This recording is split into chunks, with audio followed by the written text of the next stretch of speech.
AV number 7. We come up to anchor. Now we turn to next activity A3. Add suitable suffixes and prefixes to the words given below. One is done for you. Suitable suffixes, suffix and prefix. Suffixes and prefixes. Suffix means uh, addition after word. शब्दाच्या नंतर येणारा जोड त्याला म्हणतात suffix. उदाहरणार्थ बघा TION, LY, MENT, OUS हे एखाद्या शब्दाच्या मागे आलेले जोड आहेत त्याला म्हणतात सफिक्स. आणि एखाद्या शब्दाच्या पुढे आलेला जो जोड असतो त्याला म्हणतात प्रेफिक्स. उदाहरणार्थ अन, इल, आयम. तर अशा प्रकारे सफिक्स आणि प्रेफिक्स आपल्याला त्या ठिकाणी तयार करायचे आहे. तर बघूया या ठिकाणी ही शब्द आपल्याला दिले त्याच्यात आपण प्रेफिक्स कसा ॲड करणार आहोत आणि सफिक्स जो आहे तो कसा ॲड करणार आहोत तो इथे दिलेला आहे. तर कोणत्या शब्दाला प्रेफिक्स लागेल आणि कोणत्या शब्दाला प्रेफिक्स लागणार नाही ते पण या ठिकाणी आलेलं आहे. बघूया आपण. ॲब्सल्यूट हा शब्द जो आहे याला प्रेफिक्स नाही आहे. जिथे सफिक्स किंवा प्रेफिक्स नसेल, सफिक्सचा अर्थ होतो मागचा जोड, प्रेफिक्सचा अर्थ होतो पुढचा जोड. तर ॲब्सल्यूट या शब्दाला प्रेफिक्स नाही आहे पण सफिक्स आहे. सफिक्स आहे ॲब्सल्युटली. ॲब्सल्युटली LY जे आहे ते मागचा जोड लागला आहे. फुलफिल याचा प्रेफिक्स तयार होतो अनफुलफिल, UN लागतो आणि सफिक्स तयार होतो फुलफिलमेंट, MENT लागतो. फुलफिलमेंट, अनफुलफिल प्रेफिक्स आणि फुलफिलमेंट सफिक्स. डिटरमाइन, डिटरमाइनला प्रेफिक्स नाही आहे, पुढचा जोड नाही आहे पण मागचा जोड आहे. डिटर्मिनेशन TION जे आहे ते या ठिकाणी तर डिटर्मिनेशन. नंतर आहे डेंजर. डेंजरला कुठलाही प्रेफिक्स लागत नाही पण त्या ठिकाणी सफिक्स लागतो. तो आहे सफिक्स आहे तुमचा डेंजरस. OUS जो आहे तो त्या ठिकाणी निश्चितच लागतो. आणि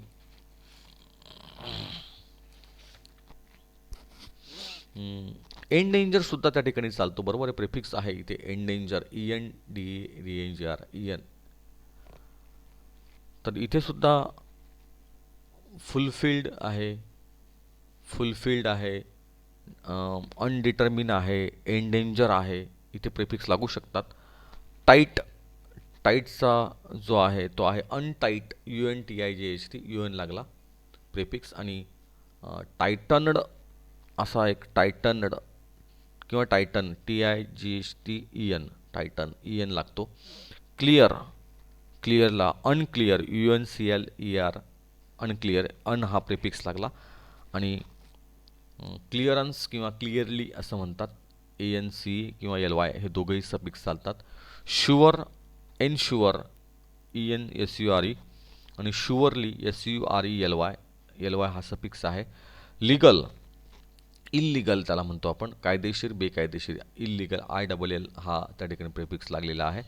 आणि लिगली, LEGAL, LY हा सफिक्स लागलेला आहे. लिजिटिमेट, इलिजिटिमेट, लिजिटिमेट म्हणजे कायदेशीर, इलिजिटिमेट बेकायदेशीर, ILL हा प्रिफिक्स लागलेला आहे. त्यानंतर इलिजिटिमेटली, इलिजिटिमेटली हा त्या ठिकाणी सफिक्स जो आहे LY लागू शकतो. पॉसिबल, इम्पॉसिबल, IM आणि पॉसिबिलिटी, पॉसिबिलिटी जे आहे ते त्या ठिकाणी येतं किंवा पॉसिबली पण चालेल, LY, POSSIBLY. तर मागचा जोड जो असेल त्याला सफिक्स असं म्हणतात आणि पुढचा जोड जो आहे त्याला प्रेफिक्स असं म्हणतात. तर इथे आपण या शब्दांना आपण ते प्रेफिक्स पण जोडलेला आहे आणि सफिक्स पण जोडलेला आहे. तर या पद्धतीने आपण मागचा जोड आणि पुढचा जोड हे पूर्ण केलेला आहे. पुढे आपण जाऊया, नेक्स्ट टॉपिककडे आपण जाऊया.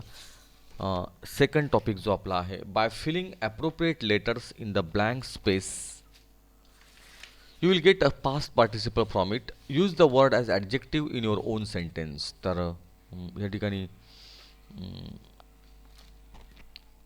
बघूया काय दिलेलं आहे ते. तर by filling appropriate letters in the blank spaces you will get a past participle from it. तर पास्ट पार्टिसिपल म्हणजे क्रियापदाचं भूतकाळी रूप जे आहे ते आपल्याला तयार करायचं आहे.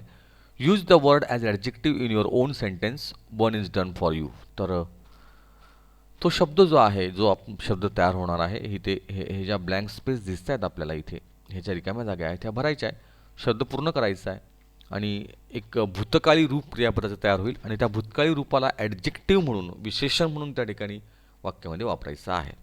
तर पहिला शब्द आहे, वर्ड आहे साइन्ड, SIGNED दिलेला आहे बघा आपल्याला हा शब्द, या ठिकाणी शब्द दिसतोय आपल्याला. The advocate took all the sign documents to the court.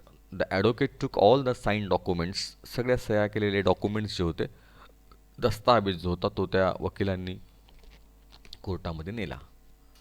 त्यानंतर आहे पी आपल्याला दिसतोय आणि तो शब्द आपल्याला आहे तो ब्लँक स्पेस भरायचा आहे. तर शब्द आपला आहे प्राइज्ड, असा शब्द आहे PRIZED, PRIZED, प्राइज. प्राइज म्हणजे मौल्यवान. My grandmother's diary is a prize possession for me. तर my grandmother's diary is a prize possession for me. तर माझ्या आजीची डायरी जी होती ती माझ्यासाठी अतिशय मौल्यवान असा ऐवज होता. Prized, PRIZED. नंतर आहे सी. इथे शब्द आपल्याला त्या ठिकाणी लिहायचा आहे की जो ॲडजेक्टिव्ह म्हणून नंतर वापरू आपण, तो आहे फ्लॅटनड,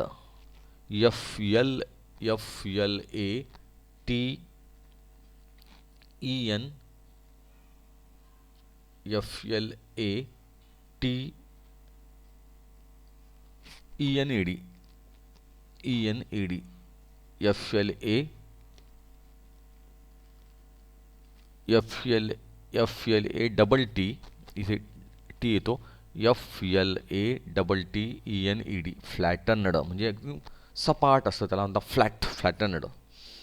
तर on the highway we were in great trouble due to flattened tyre. On the highway we were in a great trouble due to the flatten tyre. अगदी हायवेला त्या ठिकाणी टायर पंक्चर झाल्या कारणाने, पूर्ण टायर सपाट झाल्या कारणाने आम्ही अतिशय अडचणीत आलो, असं ते वाक्य आपण बनवू शकतो. नंतर आहे BI. तर इथे आहे बॉइल्ड, हा शब्द आहे BOILED, बॉइल्ड, उकळवलेलं ज्याला म्हणतो आपण. My sister loves to eat boiled egg. My sister love to eat boiled egg. तर माझ्या बहिणीला त्या ठिकाणी उकडलेले अंडी जी आहेत, बॉइल्ड एग्स म्हणतो ना आपण, ते खूप आवडतात, असं वाक्य आपण तयार करू शकतो. पुढे आपण जाऊया टॉपिक नंबर 3कडे. Spot the error, one is done for you. I was not afraid for die that day. Spot the error, one is done for you. तर ह्या वाक्यामध्ये कोणत्या चुका आहेत त्या चुका आपल्याला सांगायच्या होत्यात. बघूया आपण इथे काय काय आहे नेमकं. Spot the error, one is done for you. I was not afraid for die that day. तर मी त्या ठिकाणी त्या दिवशी मरणाला घाबरलो नव्हतो. करेक्ट सेंटेन्स जे आहे, I was not afraid to die that day. I was not afraid to die that day, to die. तर आपण बघूया काय अशा पद्धतीने वाक्य बनवायची आहेत आपल्याला, की वाक्य दुरुस्त करायची आहेत. Tenzing and Hillary made and pact at the office of PM of Nepal. तर हे वाक्य आपल्याला कुठे याच्यात एरर आहे, कोणती चूक आहे, एरर जी आहे ती शोधायची आहे आपल्याला. Tenzing and Hillary made and pact at the office of PM of Nepal. Tenzing and Hillary made a pact, not and pact, इथे येतो अ पॅक्ट, अँड येत नाही तर अँड काढून टाकायचं, या ठिकाणी अ करायचा. Made a pact in the office at the in the office of PM of Nepal. तर या ठिकाणी दोन सुधारणा करायच्या आहेत. Tenzing and Hillary made a pact, ॲटच्या ऐवजी इन, म्हणजे इथे दोन मिस्टेक्स होत्या. I has to bring my ice axe down with me. त्या ठिकाणी I has to bring my ice axe down with me. तर या ठिकाणी हॅज नको आहे, कारण इथे काळाची चूक दिसते. I had to bring my ice axe down with me. I had to, मला ती आणणं भाग होतं, हॅड टू, हॅज टू नाही तर हॅड टू ह्या ठिकाणी येतो. Tenzing have spent a night with camp 8. Tenzing have spent a night with camp 8. तर ह्या ठिकाणी वाक्य येतं तेन्झिंग हॅव स्पेंट नाही तर Tenzing had spent a night at camp 8. With नाही तर या ठिकाणी at. Tenzing had spent a night at camp 8 असं ती सुधारणा आहे, हॅड आणि at. Pact was sign from Tenzing and Hillary.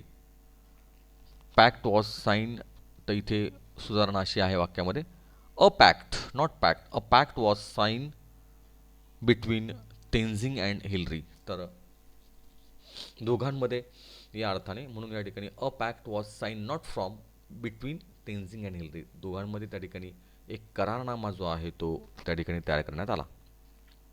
I and Hillary were in no mood of talking, तर त्या ठिकाणी आय अँड हिलरीच्या ऐवजी Hillary and I, Hillary and I were in no mood for any talking, तर इथे ऑफच्या ऐवजी for पाहिजे, for any talking.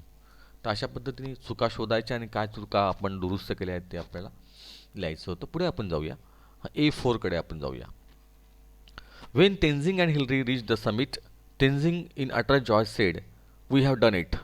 In this sentence, the subject we is the doer of the action, while it achieving the feat is the subject. The verb of passive voice is formed by using the correct form of the verb to be plus past participle of the main verb. Construct the sentences accordingly. Now carefully go through the changes in both the sentences and do the changes accordingly in the remaining sentences. तर बघूया या ठिकाणी त्यांनी नेमकं काय म्हटलंय. तर when Tenzing and Hillary reach the top, reach the summit, ज्यावेळा तेन्झिंग आणि हिलरी त्या उंच शिखरावर पोहोचले. Tenzing in utter joy said, तेन्झिंग अतिशय आनंदाने ओरडला. काय ओरडला तो? तर वी हॅव डन इट, आम्ही करून दाखवलं. In this sentence the subject we is the doer of the action. तर या वाक्यात जर आपण नीट बघितलं तर या ठिकाणी सब्जेक्ट जो आहे तो आहे, म्हणजे कर्ता जो आहे तो वी आहे. In this sentence the subject is the doer of the action, तर करणारा कर्ता जो आहे तो वी आहे. While it reaching the feat, achieving the feat, ज्यावेळा त्यांनी ते काम पूर्ण केले आहे त्यावेळेचं ते वर्णन आहे. The verb of passive voice is form by using the correct form, तर या ठिकाणी एक प्रकारे पॅसिव्ह व्हॉइस रचना जी आहे ती केलेली आहे. Is form by using the correct form of the verb to be plus past participle, तर अशा पद्धतीने त्या ठिकाणी टू बीचं रूप आणि क्रियापदाचं भूतकाळी रूप जे आहे ते इथे मांडण्यात आलेलं आहे. कन्स्ट्रक्ट द सेंटेन्स अकॉर्डिंगली, तर आपण त्या पद्धतीने आपल्याला वाक्य बनवायची आहेत. पुढची काय वाक्य त्या ठिकाणी दिलेली आहेत ती आपल्याला बनवायला सांगितलेली आहेत. तर बघूया आपण पुढे काय आलेलं आहे नेमकं, या ठिकाणी काय दिलेलं आहे ते बघूया आपण. थोडक्यात काय, तर आपण इथे नीट बघितलं तर ॲक्टिव्ह व्हॉइस आणि पॅसिव्ह व्हॉइसचा इथे वापर कसा करायचा ते इथे महत्त्वाचं आहे. Now carefully go through the changes in both the sentences and do the changes accordingly in the remaining sentences. We have done it, तर याचं वाक्य तयार होतं, it has been done by us. Active आणि पॅसिव्ह दोन voice आहे ते माहिती आहे आपल्याला. ॲक्टिव्ह म्हणजे कर्तरी प्रयोग, ज्यात कर्त्याला महत्त्व असतं, आणि पॅसिव्ह म्हणजे कर्मणी प्रयोग, ज्याला कर्माला महत्त्व असतं. तर वी हॅव डन इट या वाक्याचं रूपांतर केलं, it has been done by us, ते आमच्याकडनं केलं गेलं. याच पद्धतीने आपल्याला हे वाक्य बदलायची आहेत, आणि ते कशी बदलता येतील तर या पद्धतीने आपण बदलू शकतो. वी मेड अ पॅक्ट, बघा वी मेड अ पॅक्ट, तर ह्या ठिकाणी वाक्य बनवू शकतो, a pact was made by us. A pact was made by us. I offered silent prayer in my heart. मग त्या ठिकाणी silent prayer in my heart was offered by me. Colonel Hunt give me 3 flags. 3 flags were given to me by Colonel Hunt. I was carrying the Indian flag. The Indian flag was being carried by me. I took photographs of Tenzing holding aloft the flags. तर त्या ठिकाणी वाक्य येईल,